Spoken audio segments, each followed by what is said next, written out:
much, just so that everybody can get the lay of the land. So SNAP, what is it? It's called the Supplemental Nutrition Assistance Program, and there are no benefits after November 1st unless there's a change here.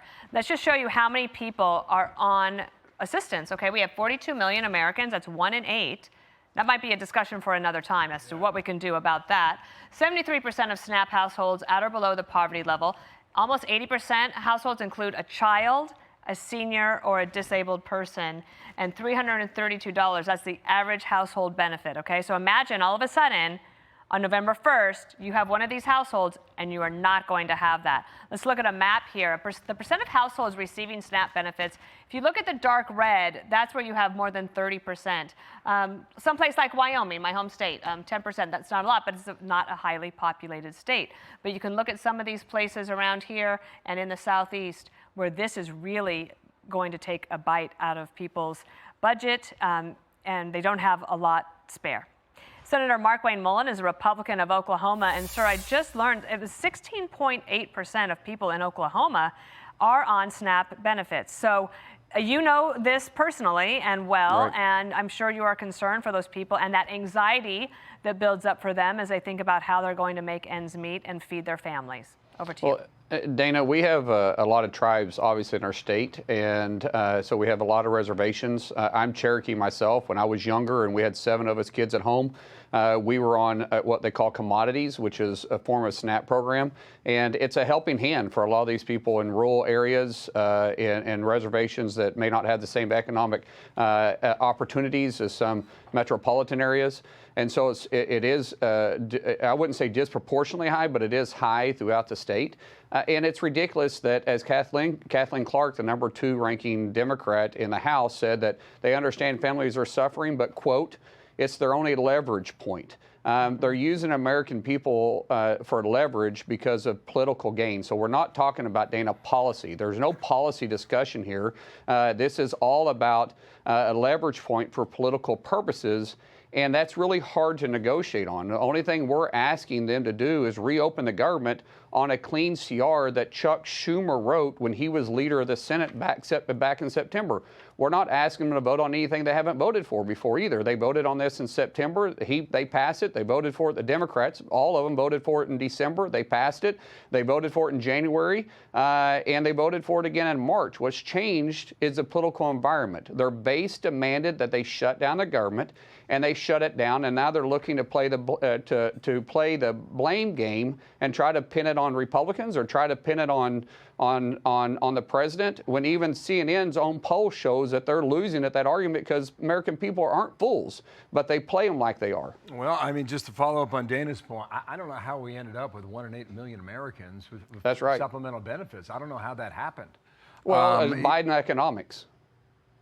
What do you mean?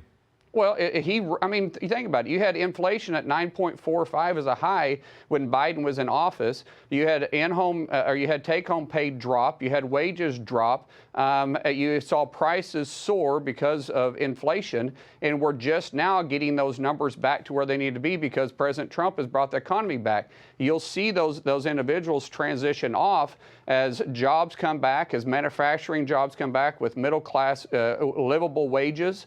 You'll see those programs be less dependable or less desirable for those that have more income coming into their house. Okay, so it's SNAP food aid, it's Head Start, it's air traffic control, essential air travel, also military pay. Here's the Vice President on that, J.D. Vance. Yes, we believe that we can continue to pay the troops on Friday. Unfortunately, we're not going to be able to pay everybody because we've been handed a very bad hand by the Democrats. This is one of the reasons why you've seen some layoffs in the federal workforce. We do think that we can continue paying the troops, at least for now, but we've got food stamp benefits that are set to run out in a week. We're trying to keep as much open as possible. We just need the Democrats to actually help us out. So I know there's a way to move around money for a lot of these programs, and some of that's happening right now. But on the Senate side behind the scenes, can you report today whether or not there is any movement on negotiations? No, we have lost movement about 9 days ago with the Democrats. Their demands are still the same: $1.5 trillion to reopen the government, to bring back the fraud, waste, and abuse that one big beautiful bill cut out and give illegal immigrants health care again. That's not a talking point. That literally is what they're wanting to do. For us, a lot of people have questions. Why can't the president move the money? Why, if he can pay the troops, why can't he fund these programs? Within the Department of War, we always give flexibility for the Department of War to flex just in case of times of war and uncertainty.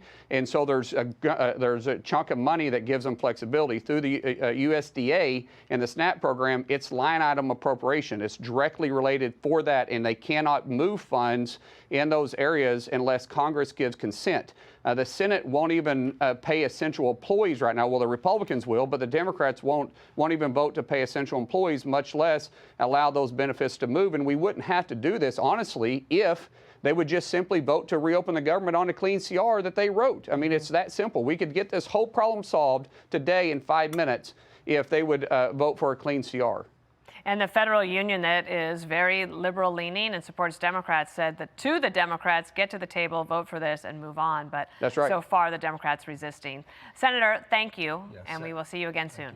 Dana, Bill, thank you so much. Yeah, you bet. We'll talk again very soon. Hey, it's Will Kane. Click here to subscribe to the Fox News channel on YouTube. It's the best way to get our latest interviews and highlights. And click to subscribe to the Will Kane podcast for full episodes right now.